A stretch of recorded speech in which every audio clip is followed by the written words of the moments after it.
దైవ మర్మములు. సహోదరుడు భగత్ సింగ్ గారి అనుభవంలో దేవుడు ఆయనకు బయలుపరిచిన దైవ మర్మములు. డిసెంబర్ 1. ఆయన తలయు తల వెంట్రుకలను తెల్లని ఉన్నిని పోలినవై హిమమంత ధవలముగా ఉండెను. ఆయన నేత్రములు అగ్ని జ్వాల వలె ఉండెను. ప్రకటన గ్రంథం 1వ అధ్యాయము 14వ. మన ప్రధాన యాజకునిగా ప్రభు అయిన యేసుక్రీస్తు యొక్క మహిమను ప్రకటన 1వ అధ్యాయము తెలుపుచున్నది. ప్రకటన గ్రంథం 1వ అధ్యాయము 14 నుండి 18 వచనములలో ఆయన తల వెంట్రుకలు వర్ణించబడినవి. ఆయన వెంట్రుకలు ఉన్నిని పోలి ఉండెను. ప్రభు యొక్క తెల్లని వెంట్రుకలు ఆయన అనంత జ్ఞానమును, సంపూర్ణ అనుభవమును, పరిపూర్ణతను సూచించుచున్నవి. దానియేలు గ్రంథం 7వ అధ్యాయం 9వ వచనం. చాలామందికి తెల్ల వెంట్రుకలు ఇష్టం ఉండదు. అవి వచ్చిన వెంటనే వాటిని పెరికివేయుదురు.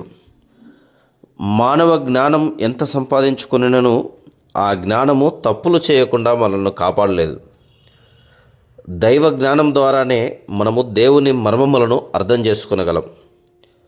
మనకు జ్ఞానము కొదవగా ఉన్న ఎడల దేవుణ్ణి అడగవలనని యాకోబు పత్రిక 1వ అధ్యాయం 5వ వచనం చెబుచున్నది.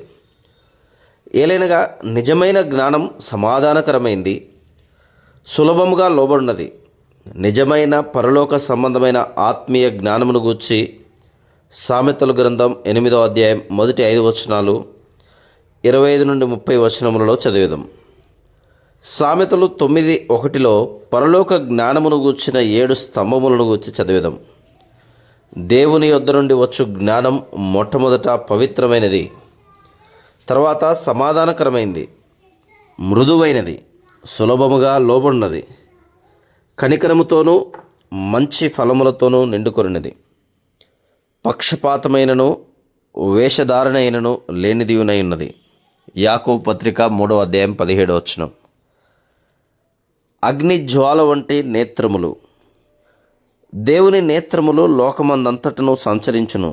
2వ దినవృత్తాంతములు 16వ అధ్యాయం 9వ వచనం.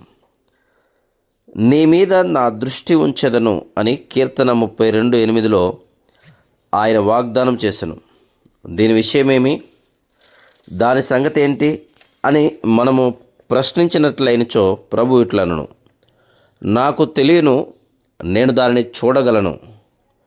యోహాను సువార్త 1వ అధ్యాయం 46 నుండి 48 వచనములలో యేసు ప్రభు ఇట్లనను, నీవు నతనయేలువు, నేను నిన్ను ఎరుగుదును. ప్రభువైన యేసు నన్నెట్లు ఎరుగును అని నతనయేలు విస్మయమొందెను.